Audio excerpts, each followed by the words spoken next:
Hello everyone. तो कैसे हो आप लोग? आई होप कि सब लोग बढ़िया होगे, बढ़िया से अपने पढ़ाई लिखाई में व्यस्त होगे और परीक्षा की तैयारी जोरों शोरों से कर रहे होगे। तो देखो यार, आपका इलेक्ट्रिक चार्ज एंड फील्ड जो है इसको हम लोग 15 से 20 मिनट के अंदर जो है खत्म करने की कोशिश कर रहे होंगे।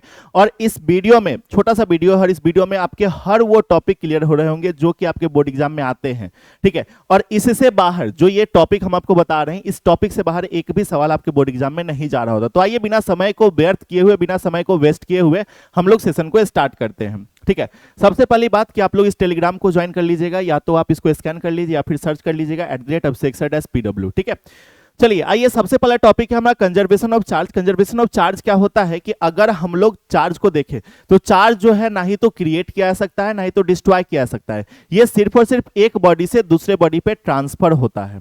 ठीक है, तो यही हमारा कंजर्वेशन ऑफ चार्ज है, principle of conservation of charge भी यही होता है। ठीक है, charge can neither be created nor be destroyed, it can only transfer from one body to another body. Next है हमारा कूलम्ब्स लॉ। कूलम्ब्स लॉ बहुत इंपॉर्टेंट टॉपिक है, देखिएगा कूलम्ब्स लॉ क्या होता है। तो कूलम्ब्स लॉ के अकॉर्डिंग जो है दो पॉइंट चार्ज के बीच में जो फोर्स लग रहा होता है वो डायरेक्टली प्रोपोर्शनल होता है दोनों चार्ज के प्रोडक्ट के मैग्नीट्यूड के, और इनवर्सली प्रोपोर्शनल होता है दोनों चार्ज के बीच का जो दूरी है उसके। ठीक है, मतलब F directly proportional to Q1 Q2, F inversely proportional to R², मतलब दोनों के बीच का डिस्टेंस के।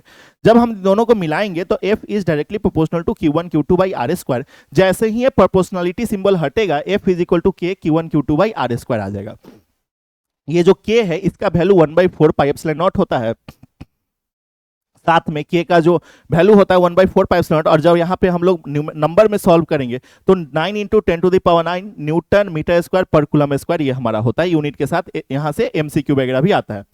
ये जो हमारा एप्सिलॉन है इसको हम लोग एप्सिलॉन ई नॉट नहीं पढ़ते, एप्सिलॉन नॉट पढ़ते हैं। ठीक है, जो कि परमिटिविटी ऑफ एयर होता है या वैक्यूम होता है। और एप्सिलॉन नॉट का वैल्यू होता है 8.85 गुना 10⁻⁻12 फैराड पर मीटर यूनिट, या फिर कूलम स्क्वायर पर न्यूटन मीटर स्क्वायर होता है। Got it? तो ये चीजें हो गई। फिर हम लोग जब आगे बढ़ेंगे तो इलेक्ट्रिक फील्ड इंटेंसिटी क्या होता है, तो electric force experience unit test charge on any point. Electric force जो यूनिट टेस्ट चार्ज पे लग रहा होता है, मतलब electric force per unit test charge हमारा क्या कहलाता है, या electric force per unit charge हमारा क्या कहला रहा होता है, इलेक्ट्रिक फील्ड इंटेंसिटी कहला रहा होता है उस पॉइंट का। इसको हम लोग ई से डिनोट करते हैं, कैपिटल ई से। और इलेक्ट्रिक फील्ड बराबर होता है फोर्स बाई चार्ज। ठीक है, यहीं से हमें एक और चीज देखने को मिलती है कि हमारा जो फोर्स होता है वो क्या होता है, क्यू गुना ई होता है। ठीक है, क्यू ई के बराबर होता है। तो ये भी चीजें हमें यहां से देखने को मिलती है। अगर इलेक्ट्रिक फील्ड का यूनिट देखें तो न्यूटन पर कूलम होता है जिसको N/C कहते हैं, या फिर इसका एक और यूनिट होता है वोल्ट पर मीटर जिसको हम लोग V पर मीटर कहते हैं। ठीक है, डायमेंशन की बात करें तो ML/T-3 A-1 इसका क्या हो जाएगा, डायमेंशन हो जाएगा। नेक्स्ट हमारा है इलेक्ट्रिक फील्ड लाइंस। तो किसी भी इलेक्ट्रिक फील्ड को शो करने के लिए कुछ इमेजिनरी लाइंस का हम लोग यूज कर रहे होते हैं, उस इमेजिनरी लाइंस को ही हम लोग क्या कहते हैं, इलेक्ट्रिक फील्ड लाइंस कहते हैं। याद रखो, इलेक्ट्रिक फील्ड लाइंस जो है क्या होता है, always travel from positive to negative. Electric field lines का हमेशा डायरेक्शन क्या होता है, पॉजिटिव से निगेटिव की तरफ होता है। कुछ प्रॉपर्टीज है जिसको आपको याद रखना है इलेक्ट्रिक फील्ड लाइंस के, क्या क्या प्रॉपर्टीज है। तो electric field lines start from positive charge and ends on negative charge. Electric field lines positive charge से स्टार्ट होकर नेगेटिव चार्ज पे एंड होता है। टू इलेक्ट्रिक फील्ड लाइंस, ये बहुत इंपॉर्टेंट है, यहां से क्वेश्चन भी आता है कि why two electric field lines never cut each other या नेवर इंटरसेक्ट ईच अदर। ठीक है, तो उसका पूरा का पूरा ये प्रॉपर्टीज भी है और साथ में उसका जो है पूरा का पूरा आंसर भी लिखा हुआ है। Two electric field lines do not cut each other, कभी भी एक दूसरे को कट नहीं करेगा, क्योंकि अगर दो इलेक्ट्रिक फील्ड लाइंस एक दूसरे को कट करता है हम लोग क्या करेंगे, we can draw two tangent at that point. हम लोग उस पॉइंट पे दो टेंजेंट ड्रॉ करेंगे, और टेंजेंट हमें इलेक्ट्रिक फील्ड के डायरेक्शन को शो करता है। तो एक पॉइंट पे दो टेंजेंट हमारा ड्रॉ होगा, दोनों टेंजेंट अलग अलग डायरेक्शन में होगा, मतलब दोनों का डायरेक्शन अलग अलग, जो कि पॉसिबल नहीं है। ठीक है, सेम पॉइंट का दो डायरेक्शन पॉसिबल नहीं है, इसीलिए दो इलेक्ट्रिक फील्ड लाइंस कभी भी एक दूसरे को कट नहीं करता है, वही चीजें यहां लिखी गई है, सो इट कांट पॉसिबल। ठीक है, तीसरा है हमारा density of electric line shows the strength of electric field. जितना ज्यादा इलेक्ट्रिक फील्ड का डेंसिटी होगा, मतलब जितना ज्यादा इलेक्ट्रिक फील्ड होगा उतना ही ज्यादा इलेक्ट्रिक फील्ड का स्ट्रेंथ होगा। मतलब कि अगर हम बोले कि यहाँ पे इस पॉइंट पे हमारा जो है 10 गो इलेक्ट्रिक फील्ड लाइंस है, अगले पॉइंट पे 2 गो है, तो जहां पे ज्यादा वहां पे इलेक्ट्रिक फील्ड लाइंस का स्ट्रेंथ ज्यादा। ठीक है, डेंसिटी जितना ज्यादा उतना ही हमारा इलेक्ट्रिक फील्ड लाइंस का स्ट्रेंथ ज्यादा। अगला प्रॉपर्टीज है electric field lines are absent inside the conductor. किसी भी कंडक्टर के अंदर इलेक्ट्रिक फील्ड लाइंस क्या होते हैं, एब्सेंट होते हैं, जीरो होते हैं। क्या होते हैं, किसी भी कंडक्टर के अंदर इलेक्ट्रिक फील्ड लाइंस क्या होते हैं मालिक, किसी भी कंडक्टर के अंदर इलेक्ट्रिक फील्ड लाइंस होते हैं जीरो। ठीक है, because electric field is zero inside the conductor, ये चीजें याद रखना। फिर अगला कहता है electric field lines are perpendicular on the surface of conductor. किसी भी सरफेस पे कंडक्टर के हमारा इलेक्ट्रिक फील्ड लाइंस क्या होता है, परपेंडिकुलर होता है, मतलब 90 डिग्री होता है। ठीक है, फिर तीसरा है electric field lines are normal to the surface of equipotential surface. Electric field lines क्या होते हैं, किसी भी इक्विपोटेंशियल सरफेस के नॉर्मल होता है, मतलब परपेंडिकुलर होता है। ठीक है, तो ये भी बातें याद रखना। तो ये कुछ प्रॉपर्टीज हैं किसके, इलेक्ट्रिक फील्ड लाइंस के, जो कि आपको याद रखना है, जो परीक्षा में हर साल आते हैं। ठीक है, नेक्स्ट देखिएगा इलेक्ट्रिक डाइपोल क्या होता है। तो इलेक्ट्रिक डाइपोल के बारे में समझना है, it is a system of two charge. यह दो चार्ज पार्टिकल का सिस्टम है जिसमें एक पॉजिटिव होता है और दूसरा निगेटिव होता है, और दोनों चार्ज क्या होते हैं, सेम होते हैं। मतलब दोनों चार्ज का जो मैग्नीट्यूड होता है वो सेम होता है, लेकिन एक पॉजिटिव नेचर का होता है, एक निगेटिव नेचर का होता है, और एक सेम मैग्नीट्यूड है ना, separated by a small distance. और दोनों क्या होते हैं, चार्ज एक छोटे से डिस्टेंस से सेपरेट होते हैं। तो इसी पूरे सिस्टम को हम लोग क्या कहते हैं, इलेक्ट्रिक डाइपोल कहते हैं। और जो इलेक्ट्रिक डाइपोल का स्ट्रेंथ बताता है उसे हम लोग इलेक्ट्रिक डाइपोल मोमेंट कहते हैं। कह रहा है इलेक्ट्रिक डाइपोल मोमेंट के लिए it is a physical quantity which show the strength of electric dipole. यह एक फिजिकल क्वांटिटी है जो इलेक्ट्रिक डाइपोल के स्ट्रेंथ को शो करता है, विच इज इक्वल टू, जो किसके बराबर होता है, product of magnitude of any charge. मतलब दोनों चार्ज में से किसी एक चार्ज का प्रोडक्ट, किसी एक चार्ज और उन दोनों चार्ज के बीच का जो डिस्टेंस होता है उसके प्रोडक्ट के बराबर हमारा इलेक्ट्रिक डाइपोल मोमेंट हो रहा होता है। सुनना अब ध्यान से, इलेक्ट्रिक डाइपोल मोमेंट को हम लोग P से डिनोट करते हैं। यह एक वेक्टर क्वांटिटी है। Electric dipole moment having direction from negative to positive charge. याद रखना, इलेक्ट्रिक डाइपोल मोमेंट का जो डायरेक्शन होता है निगेटिव से पॉजिटिव चार्ज की तरफ होता है। किधर से किधर तरफ, निगेटिव से पॉजिटिव चार्ज,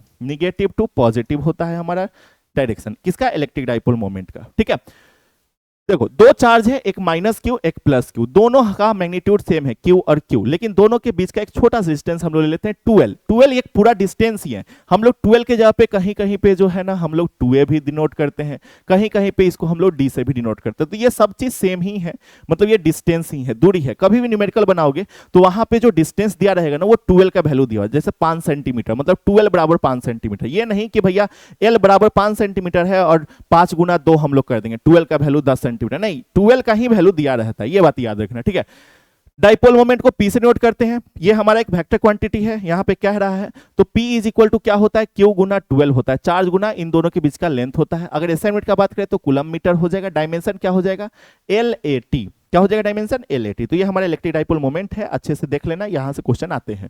ठीक है, फिर आगे आते हैं हम लोग इलेक्ट्रिक फ्लक्स। इलेक्ट्रिक फ्लक्स क्या होता है, total number of electric field lines passing through area normally. Total number of electric field lines किसी भी एरिया से नॉर्मली अगर हमारा पास कर रहा होता है उसे हम लोग क्या कह रहे होते हैं, इलेक्ट्रिक फ्लक्स कह रहे होते हैं। क्या कह रहे होते हैं, इलेक्ट्रिक फ्लक्स कह रहे होते हैं। इलेक्ट्रिक फ्लक्स को हम लोग फाई से डिनोट करते हैं, किस चीज से, फाई से डिनोट करते हैं। और कहता है एक और लाइन कि electric flux is equal to the product of electric field in the direction of area vector. Area vector क्या होता है, तो किसी भी सरफेस के परपेंडिकुलर पॉइंट पे जो एरिया लेते हैं हम लोग उसी को हम लोग, या फिर किसी भी सरफेस के परपेंडिकुलर पॉइंट पे जो हम लोग वेक्टर लेते हैं उसी को हम लोग एरिया वेक्टर कह रहे होते हैं। जैसे कि ये सरफेस है, इसके परपेंडिकुलर पॉइंट यहां पे, मतलब ये हमारा क्या है, एरिया वेक्टर है। तो कह रहा है इलेक्ट्रिक फील्ड और एरिया वेक्टर का जो डॉट प्रोडक्ट होगा, ठीक है, वही हमारा क्या होगा, इलेक्ट्रिक फ्लक्स होगा। क्या होगा, इलेक्ट्रिक फ्लक्स होगा। तो वही चीज हो गई। अच्छा, इसको हम लोग फाई ई से डिनोट करेंगे इलेक्ट्रिक फ्लक्स को, किस चीज से, फाई ई से। फाई ई क्यों, क्योंकि जब हम लोग मैग्नेटिक फील्ड को, मैग्नेटिक फ्लक्स को डिनोट करेंगे तो फाई बी से, तो जो हम लोग आगे पढ़ेंगे। तो फाई ई बराबर क्या होता है, E dot A, dot product है वेक्टर में तो कॉस थीटा आता है, तो फाई ई बराबर ई ए कॉस थीटा हो जाएगा। अगर यूनिट की बात करें तो इसका यूनिट याद रखना वोल्ट मीटर होता है, या फिर एक और यूनिट होता है, जैसे यहां पे हम लोग जानते हैं न्यूटन कूलम, तो यहां से होता है न्यूटन मीटर स्क्वायर पर कूलम। ये भी हमारा इसी का यूनिट है, किसका, इलेक्ट्रिक फ्लक्स का। डायमेंशन की बात करें तो ml स्क्वायर t-3a-1 इसका डायमेंशन हो जाएगा। ठीक है, तो ये चीज हो गई इलेक्ट्रिक फ्लक्स में। फिर आता है हमारा गॉस थ्योरम। गॉस थ्योरम क्या होता है, तो total electric flux through enclose surface. कोई भी इनक्लोज सरफेस है उसमें जो टोटल चार्ज होगा उसका 1/ε0 टाइम्स क्या होगा, हमारा इलेक्ट्रिक फ्लक्स होगा। जैसे इस पे टोटल चार्ज क्यू है तो हम लोग सीधा कहेंगे फ्लक्स बराबर क्या, 1/ε0 टाइम्स ऑफ टोटल चार्ज। ठीक है, अकॉर्डिंग टू गॉस थ्योरम, मतलब फ्लक्स बराबर 1/ε0 इंटू क्यू। ठीक है, मतलब यहां से ये आ जाएगा कि फ्लक्स बराबर हमारा क्या आएगा, फाई ई ठीक है, हमारा फ्लक्स बराबर क्या आएगा, ध्यान से देखो, तो फ्लक्स बराबर हमारा आ जाएगा Q बटा एप्सिलॉन नॉट। यही हमारा कौन कहते हैं, गॉस थ्योरम के अकॉर्डिंग हो रहा होता है। ठीक है, अब आपको कुछ फॉर्मूला जानने की जरूरत है इस चैप्टर में, सारे के सारे फॉर्मूला यहां पे मेंशन कर दिए गए हैं इस चैप्टर के। क्या क्या फॉर्मूला है, देखो, कूलम्स लॉ, इलेक्ट्रिक फील्ड बराबर क्या होता है, 1/4 pi epsilon naught Q1 Q2 by are square, ये होता है कूलम्स लॉ के अकॉर्डिंग। फिर हमारा इलेक्ट्रिक परमिटिविटी वन, देखो जैसे यहाँ पे एप्सिलॉन नॉट है ना, अगर हमारा परमिटिविटी गिवन रहेगा तो एप्सिलॉन नॉट की जगह पे एप्सिलॉन हो जाएगा। ठीक है, तो ये हमारा एप्सिलॉन कहलाता है। ठीक है, तो एप्सिलॉन यहां पे रहेगा तो एप्सिलॉन इधर आएगा और इलेक्ट्रिक, अरे यार यहां पे थोड़ा सा मिस्टेक है बाबू, थोड़ा सा मिस्टेक है, एक छोटा सा मिस्टेक है यहां पे, ये हमारा फोर्स होगा, क्या होगा, फोर्स होगा, यहां पे हमारा फोर्स होगा। ठीक है, तो फोर्स इधर आएगा, एप्सिलॉन नॉट उधर जाएगा, तो फोर्स इधर आ गया, तो 1/4 pi F Q1 Q2 by are square, ये हो जाएगा हमारा इलेक्ट्रिक परमिटिविटी का फॉर्मूला। अगर इलेक्ट्रिक परमिटिविटी बोलेंगे तो permittivity of medium by permittivity of free space, ये जो परमिटिविटी होता है ये हमारा गिवन होता है, क्वेश्चन में गिवन परमिटिविटी होगा, गिवन परमिटिविटी होता है, और ये जो होता है परमिटिविटी ऑफ फ्री स्पेस, किसका, पर परमिटिविटी ऑफ फ्री स्पेस का परमिटिविटी होता है। ठीक है, तो ये वाला है। फिर हमारा है इलेक्ट्रिक फील्ड, इलेक्ट्रिक फील्ड बराबर क्या होता है, फोर्स बाई चार्ज होता है। ठीक है, दैट्स यहाँ पे न्यूटन पर कूलम हम लोग पीछे देखे हैं। फिर आता है इलेक्ट्रिक डाइपोल मोमेंट, Q गुना 12 होता है। ठीक है, electric field due to electric dipole at axial point, axial point पे हमारा होता है K into 2P by R cube. ठीक है, फिर आता है एट इक्वेटोरियल पॉइंट, क्या हो जाएगा, तो K into P by R cube हो जाएगा।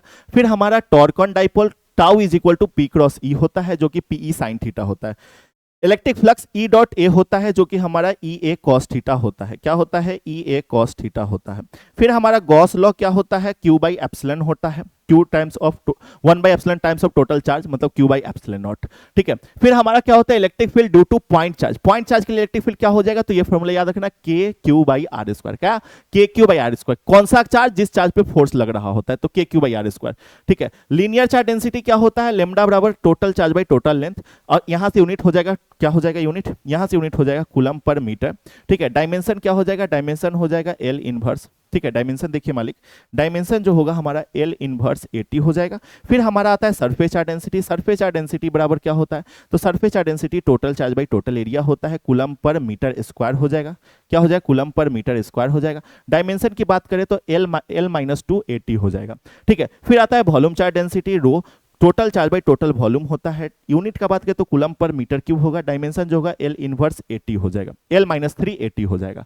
ठीक है, क्या हो गया, ये वॉल्यूम चार्ज डेंसिटी हो गया। फिर हम लोग आगे बढ़ते हैं, electric field due to charge spherical shell, charge spherical shell के लिए हमारा इलेक्ट्रिक फील्ड क्या होगा, सिंपल सा पॉइंट चार्ज की तरह बिहेव करेगा, तो 1/4 pi epsilon naught Q by are square हो जाएगा। ठीक है, फिर electric field due to infinite long charge wire, long charge wire के लिए इलेक्ट्रिक फील्ड क्या होगा, लेमडा बटा 2 pi epsilon naught into R हो जाएगा। ठीक है, लेमडा लीनियर चार्ज डेंसिटी होता है। Electric field due to infinite long charge sheet, अगर लॉन्ग चार्ज सीट के लिए बोलेगा तो हमारा सिग्मा बटा 2 एप्सिलॉन नॉट हो जाएगा। अगर हमारे electric field due to circular loop का बात करेंगे, सर्कुलर लूप पे बताइए कितना हो जाएगा, तो इलेक्ट्रिक फील्ड बराबर 1/4 pi epsilon naught Q x बटा x square plus a square का पावर 3/2 होता है। ठीक है, तो ये सारे फॉर्मूला है, जिस फॉर्मूला से आपका पूरा का पूरा MCQ बन सकता है, और जितने भी इसमें टॉपिक्स हमने बताए हैं, इस टॉपिक से बाहर आपके एग्जाम में क्वेश्चन नहीं जा रहा होता है। ये सारे वो टॉपिक्स हैं जो जिस टॉपिक से 2 मार्क्स के अंदर क्वेश्चन बन रहे होते हैं। ठीक है, कुछ आप लोग और भी इसमें देख लेना कि आपका प्रॉपर्टीज ऑफ इलेक्ट्रिक चार्ज क्या होता है, इलेक्ट्रिक चार्ज के प्रॉपर्टीज को देख लेना, क्वांटाइजेशन ऑफ चार्ज को देख लेना। ठीक है, मैं यहां पे लिख देता हूं। ठीक है, मैं यहां पे क्या करता हूं, लिख देता हूं, क्या भैया, तो जैसे properties of electric charge, properties of electric charge. ठीक है, फिर हमारा क्वांटाइजेशन,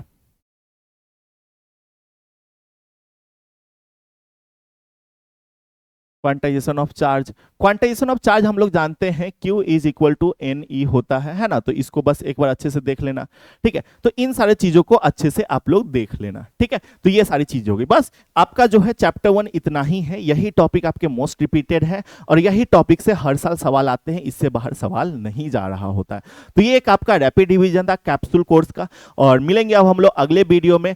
सारे के सारे 10 वीडियो आपको इस सीरीज में मिल रहे होंगे फिजिक्स का, और सारा का सारा वो वीडियो होगा जो कि इंपॉर्टेंट टॉपिक्स मोस्ट रिपीटेड के साथ हो रहा होगा। ठीक है, तब तक के लिए इस वीडियो को डाउनलोड करो, पढ़ाई करो, साथ में जो है आपको मैंने सारी चीजें दिखाई हैं, सब चीज करवाया है, उसका स्क्रीनशॉट लेके एक छोटा सा नोट्स बना लो, शॉर्ट नोट्स, मजा आ जाएगा। तब तक के लिए जय हिंद, जय भारत, जय बिहार, और अच्छे तरीके से पढ़ते रहो और टॉपर आप ही हो।